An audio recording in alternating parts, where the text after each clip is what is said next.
Hello guys, कैसे हो आप सब। आज दिल से कुछ बातें शेयर करना चाहता हूँ। सच कहूँ तो कुछ दिनों से पर्सनल लाइफ में थोड़ी प्रॉब्लम्स चल रही हैं। दिमाग भी थोड़ा भारी रहता है। फिर भी हर दिन आपके लिए वीडियो बना रहा हूँ क्योंकि मुझे आप लोगों से बहुत उम्मीदें हैं। हाँ, थोड़ी मायूसी ज़रूर हुई है। काफ़ी टाइम से किसी वीडियो पर ठीक ठाक व्यूज़ नहीं आ रहे। पहले जैसे 500 प्लस व्यूज़ भी नहीं दिखते। अगर कभी कभी होता तो समझ आता, बट अब ये रोज़ हो रहा है। पर जान लो एक बात, आप लोगों का प्यार और सपोर्ट ही मेरी सबसे बड़ी ताकत है। मैं हार मानने वालों में से नहीं हूँ। जब आप साथ हो तो कोई भी मुश्किल बड़ी नहीं लगती। इसलिए चलो पॉजिटिव एनर्जी के साथ शुरू करते हैं आज का एपिसोड। जोफन का चेहरा बेशक कठोर था, लेकिन अब उसके दिल में एक गहरी समझ थी। उसने एक लंबी सांस ली और खुद को शांत किया। इस मामले को अब मजबूरी की तरह नहीं देख रहा था, बल्कि एक रणनीति के तौर पर देखा। यही कारण था कि उसने अब बिना किसी हड़बड़ी के मुस्कुराया और कहा, ठीक है तो मैं बताता हूँ। देवता की तरह शांत, उसका मुंह हल्का सा झुका और फिर उसने सवालों का जवाब देना शुरू किया। जब आपने मुझे आपूर्ति भेजने के बारे में पूछा था, तो क्या मैंने आपको यह बताया था कि मेरे साथ जोंगजो के स्पाई थे? क्या? डीकॉन काओ की आंखों में थोड़ी झिझक थी। फिर भी उसने कोई कसर न छोड़ते हुए ज़ोर से कहा, बिल्कुल। वो सर्दियों की बारिश की तरह थे, हमलावर।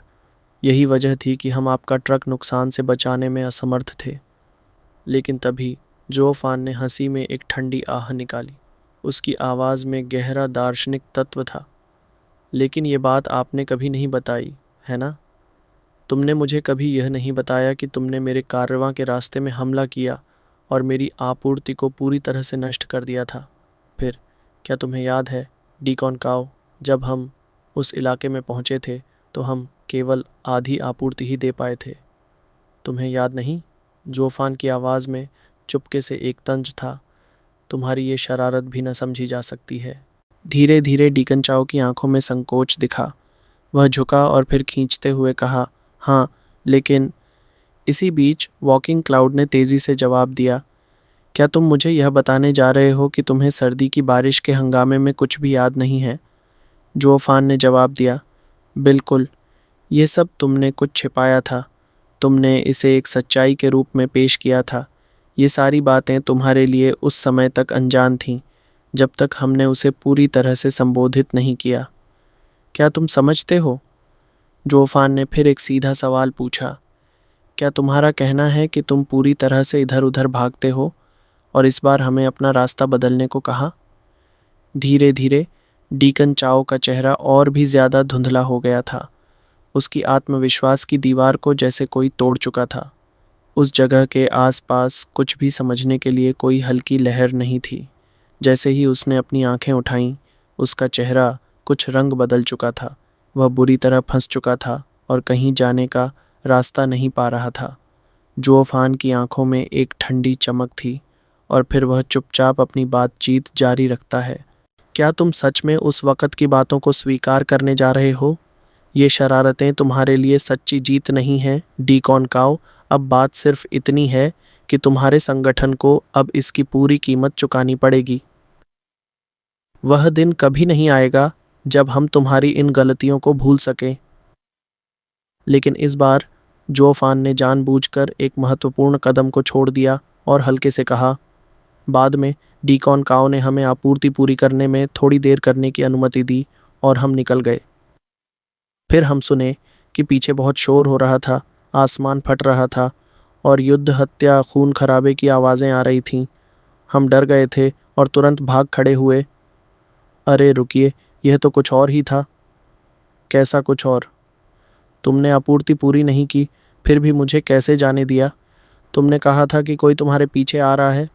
अगर तुम उसे पकड़ लेते तो हम योगदान कर सकते थे। जो भी ये सामान था उसे तुरंत भर दिया जाता। क्या तुमने ऐसा नहीं कहा था?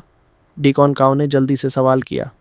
ज़रा देर सोचते हुए जोफान ने हल्का सा सिर झुकाया। मैंने कहा था, फिर बाद में क्या हुआ? बाद में मैंने तुम्हें रास्ते पर जाने दिया। हमने आपूर्ति नहीं भरी, फिर तुमने हमें रास्ते पर कैसे जाने दिया?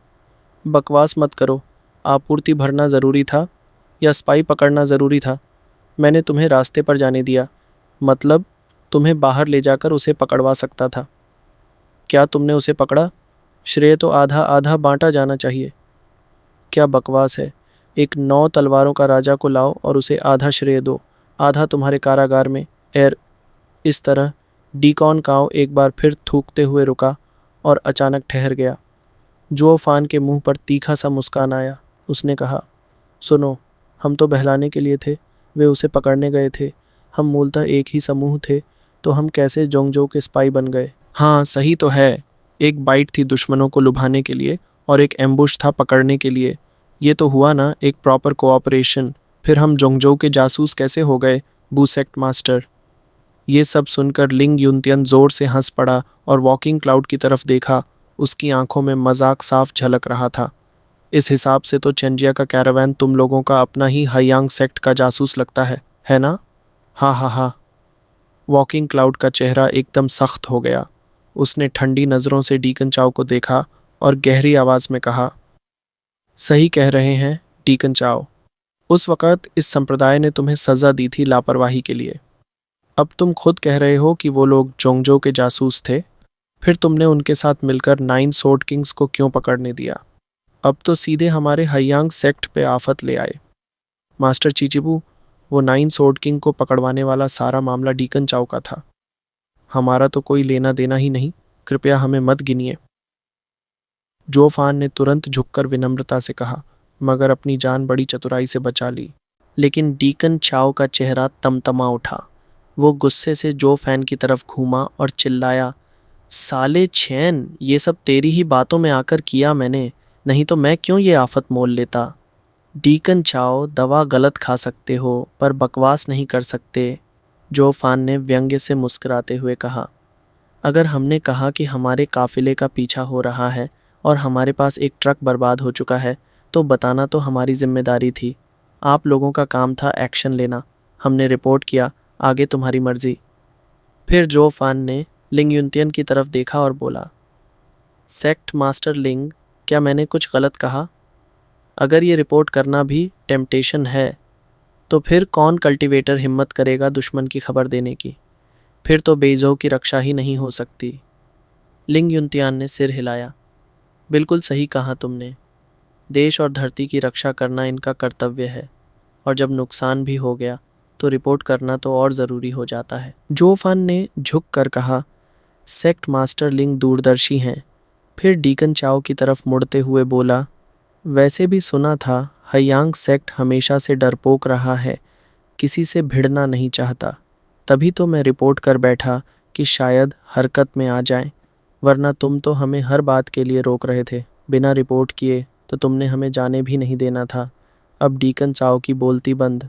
वॉकिंग क्लाउड भी गुस्से से कांप रहा था, लेकिन लिंग युनतियन के सामने कुछ बोल नहीं पा रहा था। डीकन चाओ जान गया था कि अगर आज उसने जो फान को नहीं गिराया तो सेक्ट मास्टर के सामने उसकी ऐसी तैसी हो जाएगी। ये तो जासूस पकड़ने की बात नहीं थी, अब ये तो सीन बनाने का चक्कर था। तू छेन, चाहे जो भी बोले, लेकिन ये मत भूल, तुझसे ही सलाह लेकर हमने एक्शन लिया। तूने ही कहा कि हम मिलकर स्पाई पकड़ें और क्रेडिट शेयर करें। अगर तू ये बात न कहता तो क्या मैं 9 सोर्ड किंग से उलझता? हाँ, मैंने सलाह दी, पर मानना तेरी चॉइस थी या नहीं? जो फान ने ठंडे स्वर में दहाड़ते हुए कहा, शुरुआत में हमने आधा माल खो दिया तो हम खुद ही वो पूरा करने वाले थे, लेकिन तू ही था जो पीछे पड़ गया। फिर तो तू इतना भड़का कि खुद ही निकल पड़ा पावर ग्रैब करने। अब जब सामने कोई ऑर्डिनरी स्पाई निकलता तो तूने छीन भी लिया होता, लेकिन तू तो गया था थंडर के सामने और ठोकर मार दी 9 सोर्ड किंग को। अब जब पिट गया तो मुझे घसीट लाया। अब क्रेडिट भी चाहिए और ब्लेम भी बांट रहा है। वाह, दुनिया में ऐसी सस्ती डील कहाँ मिलती है भाई। बर्फ़ में गिरा दिया और कह रहे हो साथ मिल के खा लें। थाली में खा के हाथ भी काट रहा है, शर्म नहीं आती? जो फान इतना ज़ोर से चिल्लाया कि डीकन चाओ का चेहरा पीला पड़ गया। वो थरथरा रहा था, मगर एक शब्द नहीं निकाल पा रहा था, क्योंकि जो फान की हर बात कड़वी सही मगर सच थी। यहाँ तक कि डीकन चाओ का छोटा छोटा लोभ भी बाहर आ गया, जिसे वो खुद भी छिपाना चाहता था। फिर भी वो बिल्कुल मूर्ख नहीं था। उसने एक चीज़ पकड़ी और तुरंत बोला, लेकिन तूने ही कहा था कि तुम्हारे दर्जन भर लोग उस जासूस के पीछे भागे थे और वो औरत इतनी खतरनाक निकली। अब बता, क्या तूने मुझे फंसाया नहीं? हाँ भाई, हम लोग उस स्पाई को घेर तो लिए थे पर पकड़ नहीं पाए। वो हमसे कहीं ज़्यादा तेज था। क्या मैं झूठ बोल रहा हूँ? पर कोल्ड रेन स्वॉर्ड किंग को तुम जैसे लोग कैसे चेज कर सकते थे? अब मैं क्या जानूं? जो फान ने आंखें घुमाते हुए कहा। शायद कुछ मास्टर्स को मज़ा आता है लोगों से खेलकर। क्वर्क्स होते हैं कुछ लोगों के, हमें क्या मालूम। असल में हुआ ये कि हम उसे रोकने चले थे और वो मज़े से निकल गई। ये कहते हुए जो फान ने फिर एक बार उस दर्द को याद कर लिया। वॉकिंग क्लाउड का चेहरा क्रोध से कांपने लगा और डीकन चाओ की हालत तो और भी पतली हो गई थी। उसने डरते डरते अपने सेक्ट मास्टर की ओर देखा, लेकिन जब उसकी निगाहें टकराईं वो कांप गया और नज़रें झुका लीं।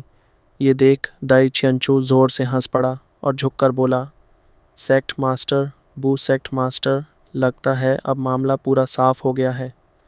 आधे साल से जो अनडिफीटेड सोर्ड वेनरेबल हमारी बेजों में छुपा था, वही लेंगयू सोर्ड किंग के पीछे पड़ा था।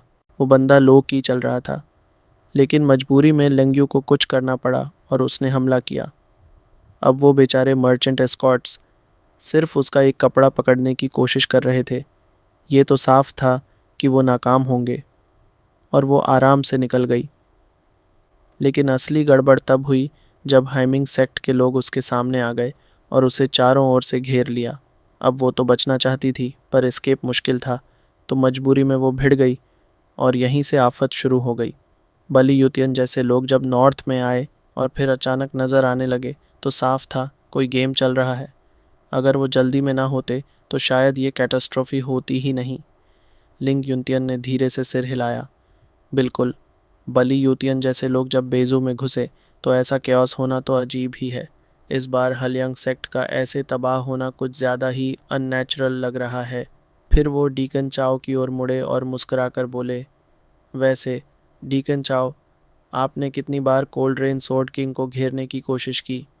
डीकन चाओ ने माथा सिकोड़ा और उंगलियों पर गिनते हुए बोला, पहली बार मैंने सोल फ्यूजन के 50 मास्टर भेजे, एक बार गिना। फिर जब वो मारे गए एल्डर ली के साथ मिलकर 50 गुयुअन भेजे, 2 बार। फिर भी मरे तो फिर हमने हॉर्स वर्शिपर को बुलाया और 10 गुयुअन पीक कल्टीवेटर्स के साथ मिलकर तीसरी बार अटैक किया। 3 बार हो गया। उसके बाद तो वो डीमन खुद ही हमारे दरवाजे पर आ गई।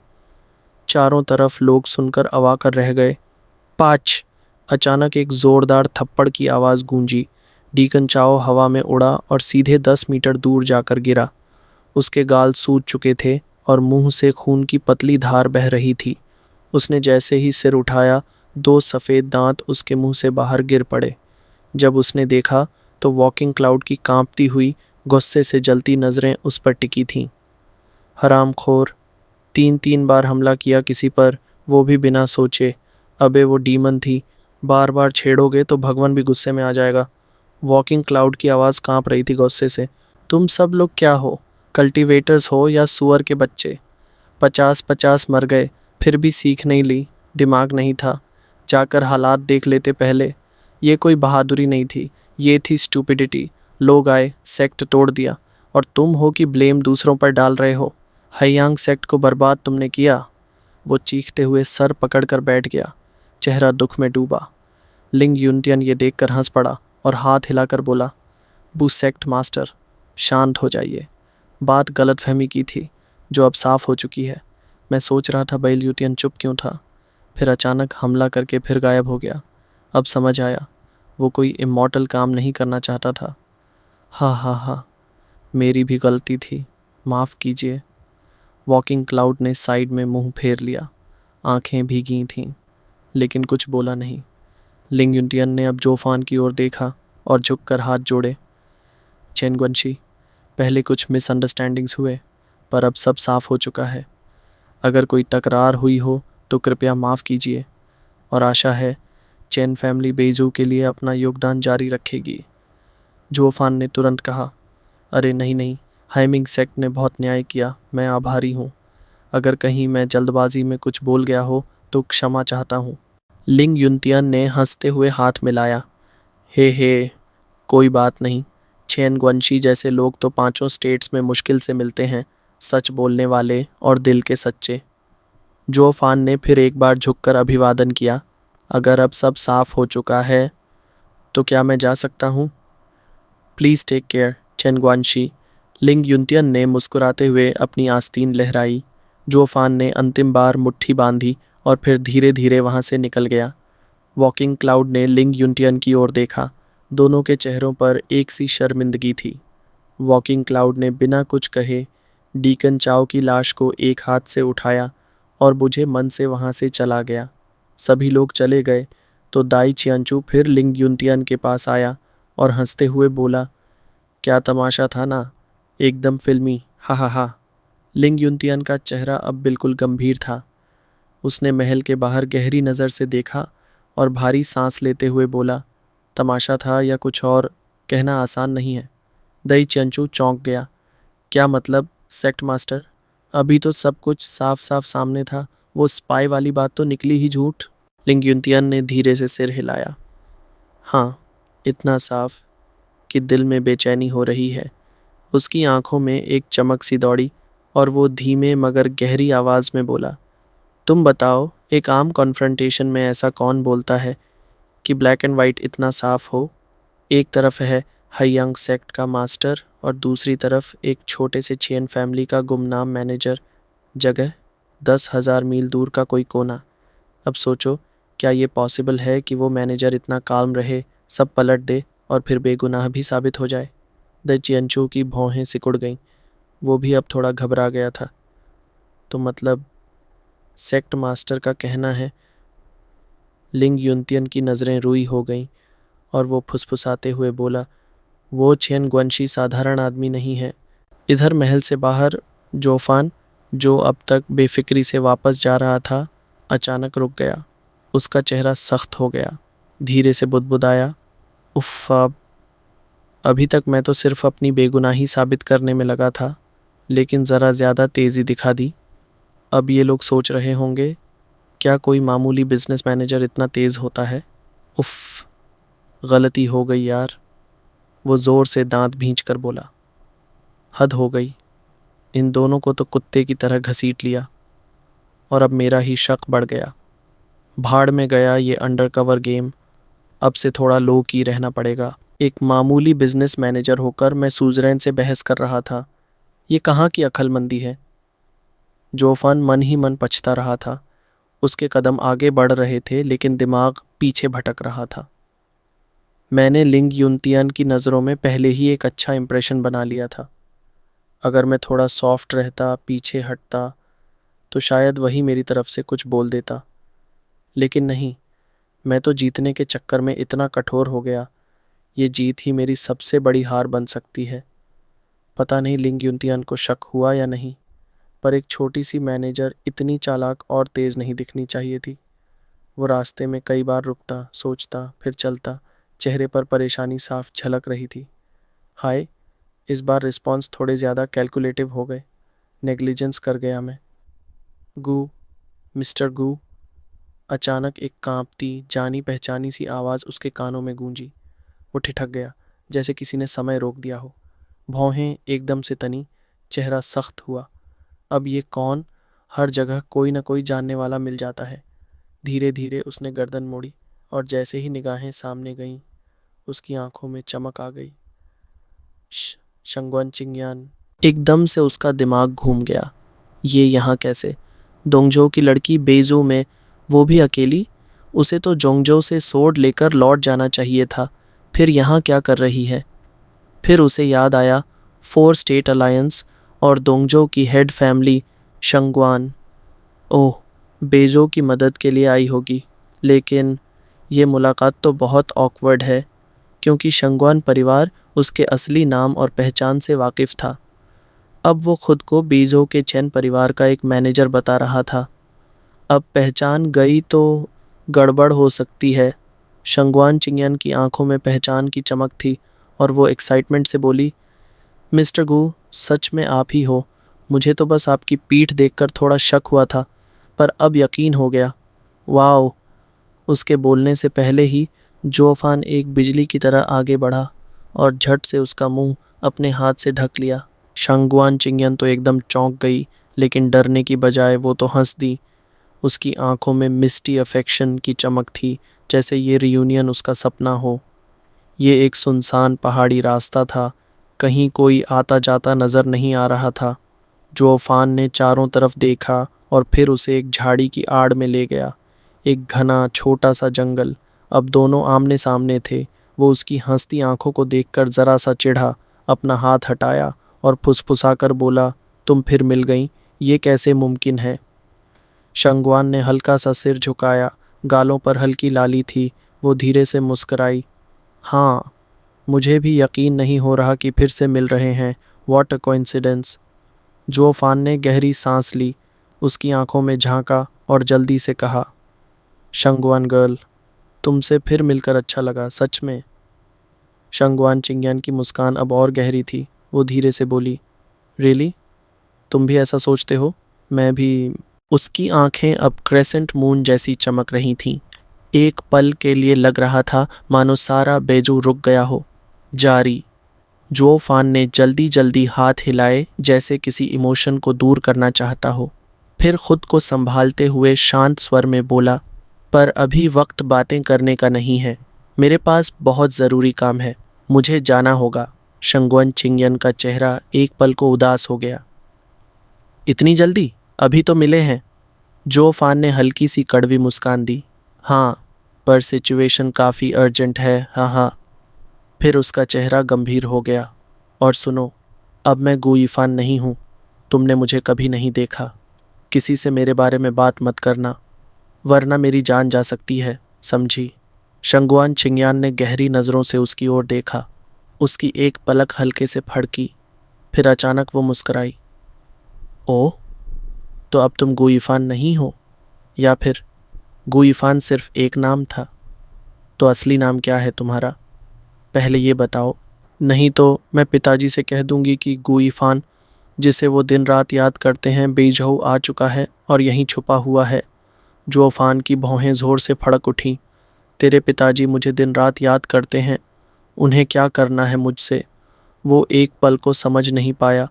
चेहरे पर उलझन थी, जैसे दिमाग कह रहा हो, ये क्या ड्रामा चल रहा है? फिर झट से उसने खुद को झटका और सोचा, अभी इन उलझनों में फंसने का टाइम नहीं है। चारों ओर एक नज़र डाली, माहौल चुप था। फिर उसका चेहरा और गंभीर हो गया। शंगवान गर्ल, मैं मजाक नहीं कर रहा। मैं यहाँ एक सीक्रेट ऑपरेशन के लिए आया हूँ, जिसे कोई भी नहीं जान सकता। शंगवान चिंगयान ने धीरे से गर्दन झुकाई, फिर मासूमियत से बोली, क्या वो सीक्रेट ऑपरेशन बेइज़ों के ख़िलाफ़ है? क्योंकि हम सब तो यहाँ बेइज़ों की मदद के लिए आए हैं। जोफान ने उसकी बात सुनकर हल्का सा होंठ दबाया। उसकी आंखों में कुछ चुभने जैसा था, एक पुराना घाव जो फिर से रिसने लगा हो। मुझे बेइज़ों से कोई मतलब नहीं है, और न ही मैं बेइज़ों के खिलाफ कुछ कर रहा हूँ। मैं कसम खाता हूँ। जोफन की आवाज़ में सच्चाई थी। आंखें सीधी शंगवन चिंगयन की आंखों में झांक रही थीं। शंगवन ने संदेह भरी नज़रों से उसे देखा। तो फिर तुम कर क्या रहे हो यहाँ? ये तुम्हारा मामला नहीं है। बस मेरा राज छिपा के रखना। न किसी को बताना कि मैंने तुमसे मुलाकात की, और न ही कि मैं बेइज़ों में हूँ। काम पूरा होते ही मैं यहाँ से चला जाऊँगा, ऐसे जैसे कभी आया ही नहीं था। हाथ हवा में ज़ोर से घुमाकर जोफान ने बात ख़त्म की, जैसे किसी ने फैसला सुना दिया हो। शंगवान चिंगयान ने उसकी ओर गहरी नज़र से देखा, फिर होंठ भींचकर बोली, तो मतलब तुम आए, काम किया और चले गए, बिना किसी को बताए, यहाँ तक कि मुझे भी? जोफान थोड़ा चौंका। हाँ, बिल्कुल, किसी को खबर नहीं होगी। मुझे यकीन नहीं है। शंगवान ने नीचे नज़रें झुकाईं। उसकी बड़ी बड़ी स्मोकी आंखें उदासी से भीगी थीं। तो मैं क्या हूँ फिर? तुम आओ, मुझे दिखो, और फिर बिना कुछ कहे चले जाओ। क्या मेरा कुछ भी मतलब नहीं?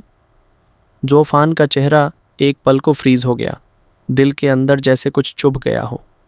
लोग मुझे देखकर डरते हैं कि कहीं मेरा नाम उनके साथ जुड़ न जाए, पर यह लड़की ये उल्टा सोच रही है।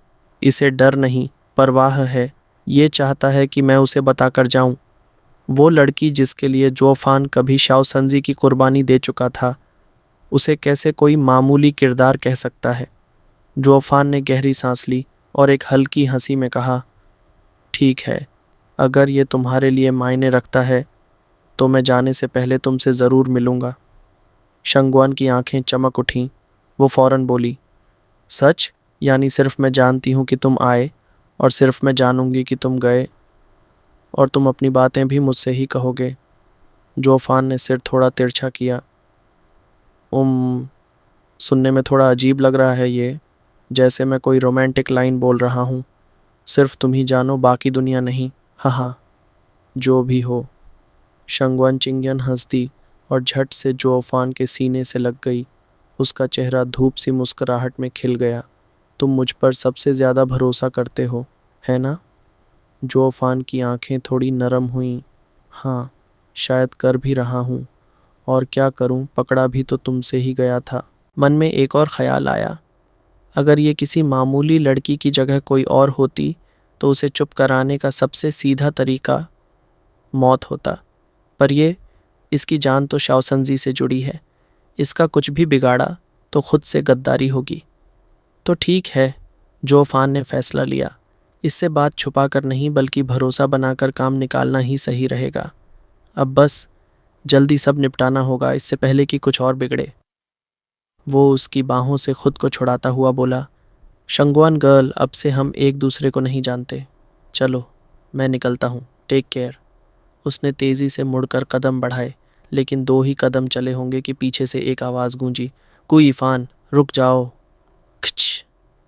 जोफान के कदम वहीं रुक गए। धीरे से सिर घुमाया, चेहरा मुस्कान से भरा। शंगवन गर्ल, अब क्या कहोगी? तुमने अभी तक अपना असली नाम नहीं बताया, बताओगे नहीं तो तुम यहाँ से जा नहीं सकते। शंगवान चिंग्यन ने सिर उठा के मुस्कुराते हुए आईब्राव उठाया। उसकी आवाज़ में प्लेफुल ठहराव था। जोफान थोड़ा झेंपा, माथे पर हल्की सी शिकन आई। ओह, मेरा सरनेम चैन है। चैन फैन भी कह सकते हो। हाँ हाँ हाँ। सुनते ही लग गया कि फेक है।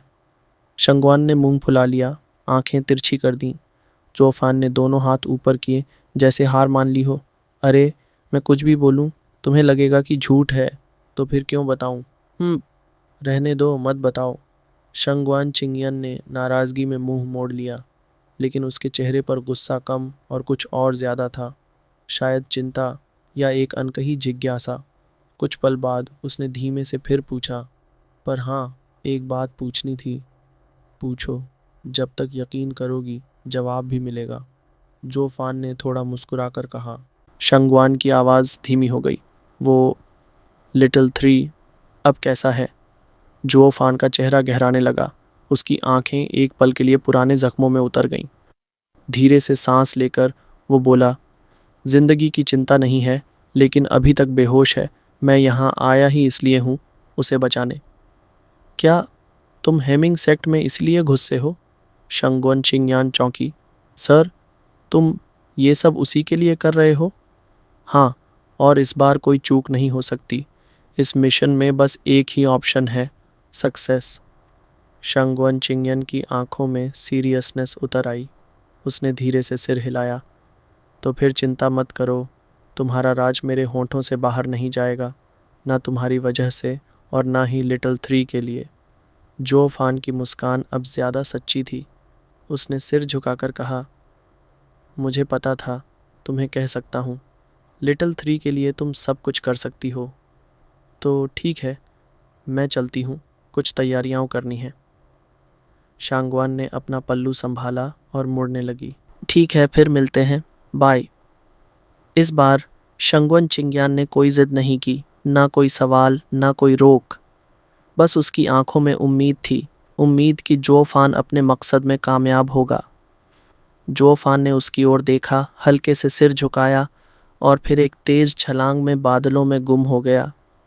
उसकी परछाई जाते जाते भी दमदार थी, जैसे कोई थंडरस्टॉर्म शांत हो रहा हो, पर उसके पीछे भी एक कहानी छोड़ गया हो। शंगवान चिंग्यान ने लंबी सांस ली। होठों पर एक मीठी मुस्कान आई और वो उसी पगडंडी से लौट गई। पर अब उसका दिल थोड़ा भारी और आंखें थोड़ा नम थीं। बसंत के फूल फिर से खिलेंगे, पंछी फिर से उड़ेंगे। एक शांत आंगन में धीमी सी गुनगुनाहट बिखर रही थी। उस सधे स्वर के साथ शंगवान चिंग्यन की हल्की सी काया उभर आई। फूलों सी मुस्कान, पायल सी चाल, मानो फिर से जीवन ने उसके दिल की खिड़की पर दस्तक दी हो। पर जैसे ही वो गुनगुनाना चाह रही थी, एक हल्की सी हंसी अचानक हवा में गूंज गई। अरे वाह! सुना था कि मिस शंगवान लगभग साल भर से मायूस थीं। सोचा था कि कोई बड़ा झटका लगा होगा, पर यहाँ तो बहन जी बगीचे में झूम रही हैं। लगता है मैं ही बेवजह परेशान थी। शंगवान ने चौंक कर मुड़कर देखा और उसकी आंखें एक पल में चमक उठीं। सिस्टर मुरोंग, वो खुशी से चिल्लाई, दौड़कर मुरोंग शुए के गले लग गई, मानो किसी पुराने बिछड़े हुए एहसास ने उसे फिर से छू लिया हो। मुरोंग शुए ने भी उसे अपने नाजुक हाथों से थाम लिया। बेजू मुश्किल में है, संजो साथ ना दे, ये कैसे हो सकता है? उसकी आवाज़ में आत्मीयता थी, मान जैसे बहनों का रिश्ता खून से नहीं, भावनाओं से जुड़ा हो। पास खड़ी नायर ने हंसते हुए जोड़ा, मिस शंगवन, आपको नहीं पता, हमारी दीदी ने बेजो की दवाएं खरीदने के बाद भी डोंगजो जाने की ठान ली थी, बस आपको देखने, हाल जानने। लेकिन यहाँ तो आप पहले ही निकल चुकी थीं। फिर तो हम पीछे पीछे बेजो आए, पूरा चक्कर काट डाला। शंगवन चिंग्यान की आंखें भीग उठीं। उसने मुरोंगचुए का हाथ पकड़ा। सिस्टर, इतना सब करने की क्या ज़रूरत थी? आपकी इतनी तसल्ली, इतनी भाग दौड़, मैं तो लाजवाब हूँ। मुरोंगचुए की मुस्कान अब थोड़ी तीखी हो गई। तसल्ली की बात छोड़ो, जोंगजो से वो चोंगतियनजियन लाना कोई छोटी बात थी क्या? तुमने मुझे कुछ नहीं बताया। सिर्फ दोस्ती की बात नहीं है, ये चारों प्रदेशों की बात थी। क्या मुझे और नायर को कोई मतलब नहीं था? शंगवान ने शर्मिंदा होते हुए हाथ जोड़े। सच है बहन, मेरी गलती है, पर तुम्हारा गुस्सा मुझ पर नहीं, किसी और पर निकालो। मुरोंगशुए ने हैरानी से पूछा, कौन? मेरे पिताजी। शंगवान ने मुस्कुराते हुए आंखें घुमाई। जब चोंगतियनजियन चुरा लिया गया, कई लोगों ने मुरोंग परिवार से मदद मांगने को कहा, पर मेरे पिताजी ने इनकार कर दिया। कहते थे, ये शंगवान घर का मसला है, अगर हम खुद नहीं निपट पाए तो लोग हंसेंगे कि हमारी तलवार दूसरों ने बचाई। मुरोंगजुए ने अपनी भौहें चढ़ाईं। हम ईगो और पुरानी सोच की जंग, पर तुम्हारा तो दिल अलग है, और इसी वजह से हम साथ हैं। मुरोंगजुए हल्के से मुस्कुराई, फिर जैसे पुरानी यादें हवा में तैर गईं। सर झटकते हुए बोली, अरे अंकल शंगवान तो आज भी वैसे ही हैं। ज़रा सी बात में फेस की चिंता, चाहे तकलीफ खुद ही क्यों ना झेलनी पड़े। शंगवन चिंग्यान खिलखिलाकर हंस पड़ी। सही कहा सिस्टर मुरोंग, कभी कभी तो लगता है आपको ही समझाना चाहिए पापा को, वो आपकी बात तो सुन लेते। मुरोंग ने भौहें उठाईं और मजाकिया लहजे में कहा, मैं और समझाऊं तुम्हारे पापा को? अरे वो हमारे एल्डर हैं, हम छोटे लोग कहाँ टोक सकते हैं। फिर एक पल को ठिठकी, आसमान की ओर नज़र गई। हवा में एक धीमी सांस खुली। लेकिन हाँ, मैं समझती हूँ उनके शक की वजह। नंजू और जोंगजो के बीच तो कोई बड़ी दुश्मनी नहीं है। हम मुरोंग लोग अब तक जोंगजो में आ जा सकते हैं, क्योंकि हमने सोर्ड स्टार एम्पायर से अपने रिश्ते पूरी तरह नहीं तोड़े। उसकी आवाज़ में गंभीरता थी, पर दर्द भी छुपा था। अगर हम भी जोंगजो के खिलाफ उस चोंगतियनजियन की लड़ाई में उतरते, तो फिर मुरोंग फैमिली के लिए मुश्किलें बढ़ जाती। हर तरफ दुश्मन, हर तरफ जाल। और शंगवान फैमिली तो वैसे भी रेनी यानी सैक्रिफाइस और वर्च्यू को मानने वाली है। वो कैसे अपना बोझ किसी और पर डाल सकती थी? चिंग्यन ने धीमे से सिर हिलाया। सच है, शंगवन लोग हमेशा उस कल्टीवेटर कोड को मानते आए हैं, सच्चाई, ईमान और दूसरों के लिए लड़ना। और Murong family, they're full of heart, bold, healer, warrior, chivalrous. North और साउथ की दूरी के बावजूद हम दोनों ही 5 रेल्म्स में एग्जाम्पल माने जाते हैं। शंगवन का रेनी, मुरोंग का श्या। फिर आंखों में चमक भरकर हंसी, इसलिए शायद हम दोनों इतनी अच्छी बहनें बन गई हैं। सेम वाइब, सेम स्मेल, हाँ हाँ हाँ। मुरोंगशुए भी हंसी से खिल उठी। एग्जैक्टली, सोर्ड्स अलग हैं पर सोल एक जैसी। मुरोंगशुए ने पहले तो सहजता से सिर हिलाया, जैसे सब ठीक हो, पर जैसे ही चिंग्यान के मुंह से वो आखिरी 4 शब्द निकले, वो वहीं जम सी गई। चेहरा हल्का सा तना, आंखें संकुचित। यनर, अभी तुमने क्या कहा? चिंग्यान की हंसी रुक गई। कुछ नहीं, कुछ नहीं। मैं बस कह रही थी हम दोनों ब्रेव हैं, हीरोइक हैं, गलती से निकल गया वो। झट से होंठ थपथपाए जैसे किसी टाबू को छू लिया हो। फिर खुद से गुस्से में बोली, साला, सब उस बैड गाय की वजह से। मैंने तो उसका नाम भी नहीं लिया। फिर भी। मुरोंग शुए की भौहें चढ़ीं, आंखें गहरी हुईं, फिर होंठों पर धीमा सा तंज। Bad guy? ओह, वही जिससे तुम्हारा दिल टूटा था जोंगजो में। अंकल शंगवान ने तो यही बताया था। तुम तौहुआजिए में गई थीं और वहाँ कुछ हुआ। चिंगयन के गाल गुलाबी हो गए। शर्म और मीठी यादों की झलक उसके चेहरे पर थी। तुम्हें भी पापा ने बता दिया? धीरे से सिर झुकाया, पर होंठों पर एक हल्की मीठी मुस्कान। मुरोंगजुए मुस्कराई। अंकल ने बस इतना कहा, तुम किसी पीच ब्लॉसम ट्रबल में फंस गई थी, पर अब देख रही हूँ ये तो लेट स्टेज लव इन्फेक्शन है। सिम्टम 3 बातों में सार्केज़म और टोन पूरा उस बदतमीज़ लड़के जैसा। चिंगयन धीरे से बड़बड़ाई, भले ही वो बातूनी है पर दिल से अच्छा है। मुरोंग ने आंखें घुमाईं। और तुम्हारा वो कज़न शंगवान युलिन, वो जो दिन रात तुम्हारे पीछे पीछे घूमता था? उह, वो गद्दार, वो उसके जूते के लायक भी नहीं है। चिंगयान ने नाक चढ़ाई, मानो इंसल्ट भी कम था। मुरोंगजुए ने हंसते हुए सिर हिलाया। वाओ, लव ने तो तुम्हें पूरा अंधा बना दिया है। शंगवान युलिन कम से कम दिखने में तो अच्छा है, कल्टीवेशन भी ठीक ठाक है, फिर भी उस अननोन गाय को तुम इतने हाई पेडेस्टल पर रख रही हो। चिंगयान ने सीना तान कर कहा, अगर यकीन नहीं, खुद पापा से पूछ लो। पूरे शंगवान क्लैन को पता है वो इंसान साधारण नहीं है। शंगवान युलिन उसके सामने तो कुछ भी नहीं। तो फिर तू मान गई, तुझे उससे प्यार है। डेड गर्ल, अब तू मुझसे बच नहीं सकती। मुरोंगशुए ने अचानक छुटकी ली और चिंगयान पर टिकल अटैक शुरू कर दिया। चिंगयान हंसती रही, खुद को बचाती रही। सिस्टर मुरोंग, माफ़ कर दो, मैं आगे से कुछ नहीं बोलूँगी। तुम फ्रॉग इन अ वेल नहीं हो, तुम तो खुद वेल हो। अरे, तूने फिर से वही लड़के वाली बात मुझ पे फेंकी। अब तू गई। जुए ने पीछा नहीं छोड़ा और चिंगयान भागती रही, हंसती रही। जुयर भी पास खड़ी, ताली बजाती रही। Miss Shangguan cheer, 2 beauties fight fight, ननगो यो होंगदो, 春来发机智，援军多采撷，刺无最相似。Red beans grow in the south. Every spring, new buds bloom. Pick more, my dear, for they carry the deepest longing. सारे शोर के बीच एक गूंजती आवाज़, धीमे स्वर में कविता का उच्चारण, इतनी क्लियर, इतनी सधी हुई कि हंसी भी थम गई। कदमों की आवाज़, टप टप टप। आहिस्ता आहिस्ता एक शख्स प्रकट हुआ, सिर पर स्कॉलर स्टाइल जूड़ा, हाथ में सफ़ेद हनमई की टहनी, चाल में इत्मीनान, आंखों में एरोगेंस। मुरोंगशुए की पुतलियाँ सिमट गईं। उसके मुंह से धीमे से निकला, तुम उयंग चंगचिंग, तुम बाहर आ गए। बेइजो के पहले चले, उयंग चंगचिंग, अनजाने में शंगवन चिंगयान ने हंस कर कहा। मैं बेइजो 4-5 बार जा चुकी हूँ, पर इस बार सच में तुमसे मिल रही हूँ। उयंग चंगचिंग ने धीरे से झुककर हल्का सा मुस्कुराते हुए कहा, मिस शंगवान, ज़्यादा समय बंधन में रहता हूँ और लोगों से कम मिलता हूँ। आपने मुझे कभी नहीं देखा, ये बिल्कुल समझदार है। वे में कितने दिन हो गए, ये हन में तुम्हें देता हूँ।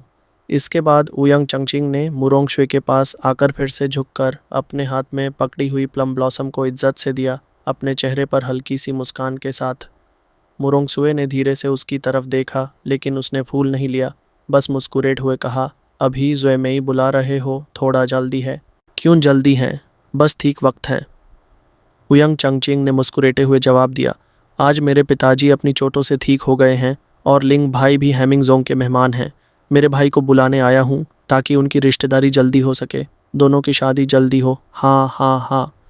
शंगवान चिंगयान ने एक पल के लिए सोचा, फिर अपने चेहरे पर हल्की सी मुस्कान डलते हुए कहा, तो ये है जो इतनी जल्दी शादी करना चाहता है। बेजो की दुनिया में भी अभी कुछ ऐसे ही होता है। मुरोंगशुए की आंखों में भी एक चमक थी, लेकिन उसने ज़्यादा कुछ नहीं कहा। उयंग चंगचिंग का दिमाग और उसका मासूम सा दिखावा दोनों को देखते हुए ये वक्त भी उनके लिए काफ़ी इंटरेस्टिंग था। बेइजो का पहला डिसाइपल उयंग चंगचिंग। ये सुनते ही शंगवन चिंगयान थोड़ा हैरान हुई, फिर अचानक से मुरोंगशुए के सामने आकर एक मुस्कुराहट के साथ उसकी तरफ उंगली उठाते हुए बोली, दीदी ने तो छुप छुप के कमाल कर दिया, कब से मन में बात छुपा रखी थी और मुझे टीज करती रही। अब शादी के दिन 3 पेग पनिशमेंट तो पक्का। क्या बकवास है। मुरोंगशुए ने गुस्से से उसे घूरा, फिर उयांग चंकिंग की उम्मीद भरी आंखों की तरफ देखा और एक ठंडी सी मुस्कुराहट के साथ बोली, उयांग भाई, तुम तो अपना पुराना वादा भूल गए होगे। बिल्कुल नहीं भूला, उयांग चंकिंग ने जोरदार हंसकर कहा।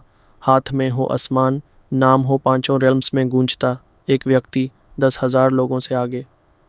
मुरोंगशुए ने हल्की सी हंसी दबाते हुए नज़र चुरा के बोला, तो उयांग भाई, उसमें से अभी तक कौन सा पार्ट अचीव किया है? उयांग ने सीना ठोक कर बोला, अभी तक तो सिर्फ एक, लेकिन बाकी 3 भी जल्दी ही कर लूँगा। बस मोमेंटम बन चुका है, शादी अभी ना सही, रिश्ता तो फिक्स हो सकता है ना। मुरोंगशुए ने आंखें तंग करके पूछा, इतना कॉन्फिडेंस क्यों, इतनी उम्मीद कहाँ से आई? सबसे पहला तो ये, मैं फेंगतियन का हकदार हूँ। तुम जानती हो ना मेरे फादर कौन हैं? बेजों के सबसे पावरफुल कल्टीवेटर उयांग लिंगतियान, जो फेंगतियन सोर्ड के राइटफुल विल्डर हैं। और ये तलवार उनके बाद किसको मिलेगी? मुझे ही। मुरोंगशुए ने ठंडे लहजे में कहा, वुजू की डिवाइन सोर्ड किसी बाप बेटे के रिश्तेदारी में नहीं छलकती। उयांग चंगचिंग ने फिर भी गर्व से कहा, वो बात ठीक है, लेकिन मैं कौन हूँ?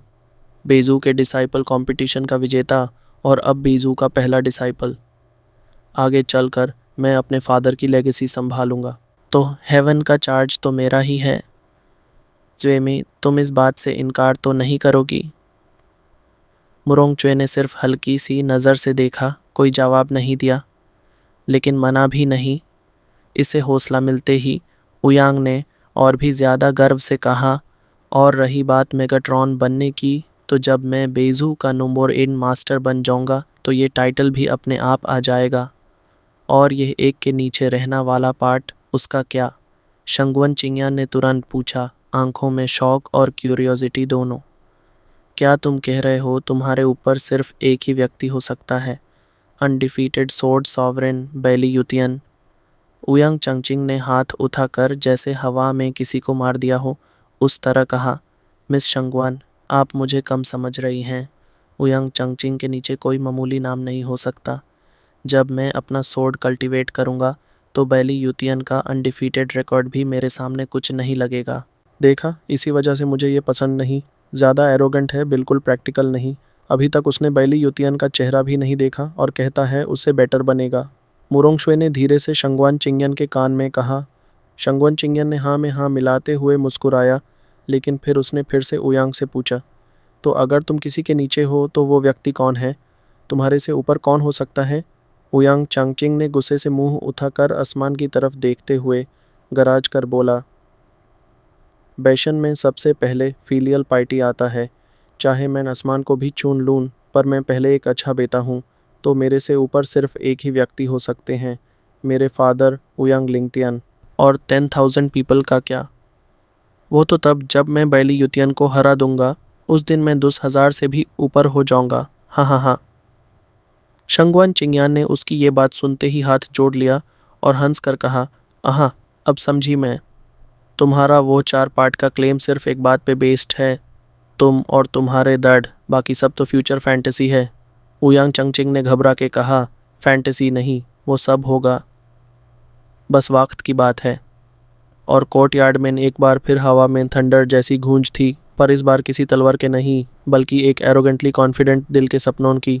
मुरोंगशुए ने आंखों को घुमाते हुए एक गहरी सांस ली और थोड़ा थाके थाके लहजे में बोला, अगर वैसे ही है तो फिर तुम अपनी इमेजिनेशन को रियलिटी बनाने तक रुक जाओ।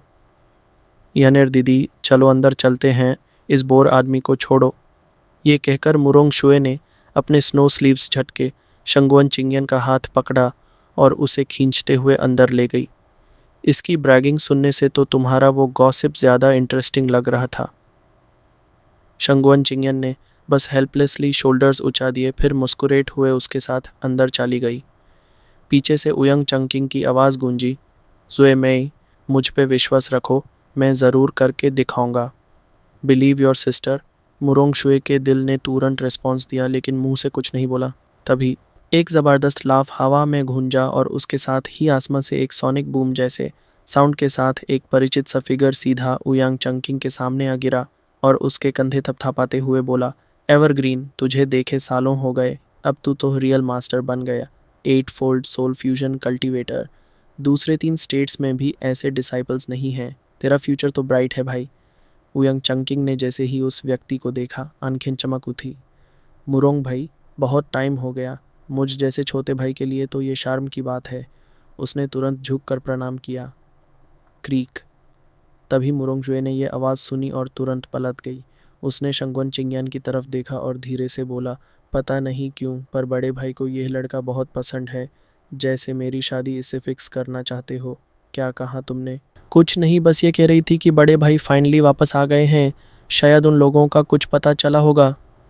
मुरोंगशुए ने एक हल्के से मुस्कान के साथ बात घूमे और शंगवान चिंगियन के साथ मिलकर थोड़ा झुककर प्रणाम किया। पर उस बात पे मुरोंगलिए का चेहरा अचानक उतर गया।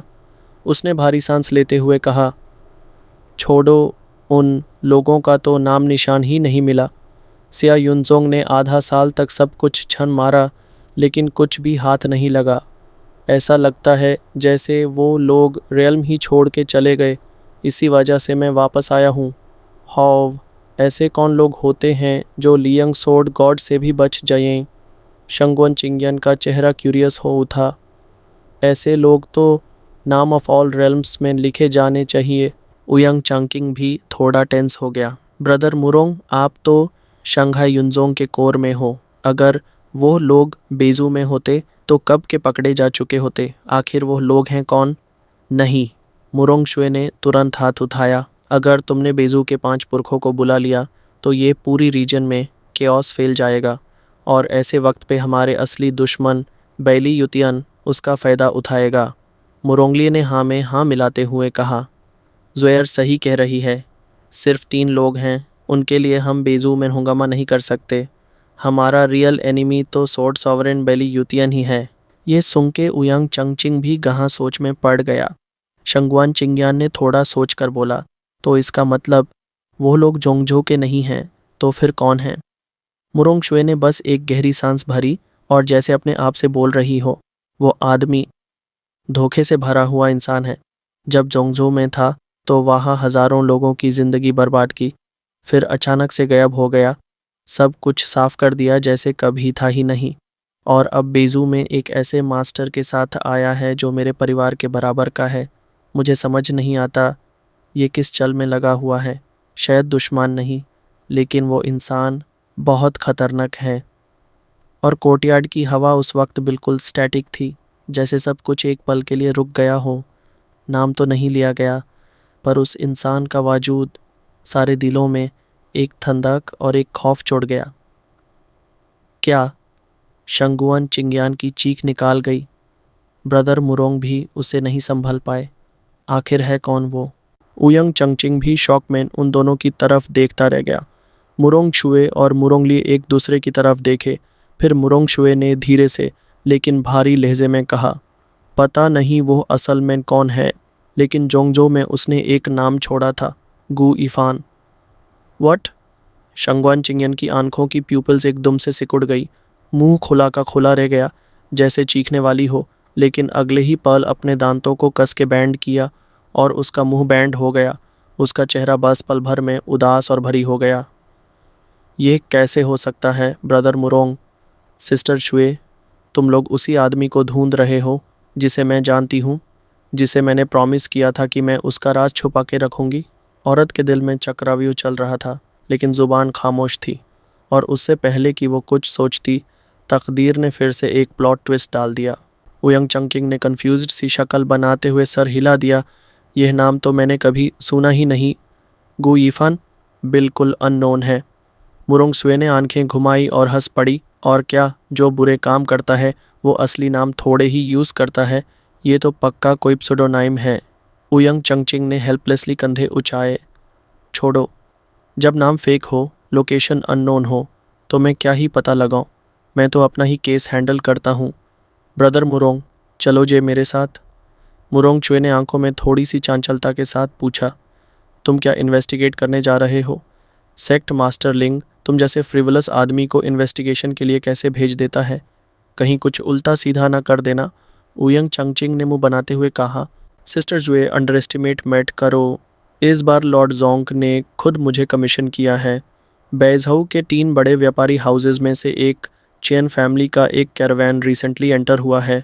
उसके हेड खियनफैन के बारे में थोड़ा डाउट है। जोंग को लगा कुछ तो ऑफ लग रहा है, इसलिए मुझे भेजा गया। की आयन फैन। यह नाम सुनते ही शंगुआन चिंगयान का चेहरा सेफ्ट पड़ गया। उसका दिल ज़ोर ज़ोर से धड़क रहा था। जोफान यानी गु इफ़ान, उसने यही नाम यूज़ किया था। उसने तो कितनी बार कहा था किसी को मत बताना, पर अब नाम खुद ही सामने आ गया, और वो भी उसके सबसे बड़े एनिमीज़ के सामने।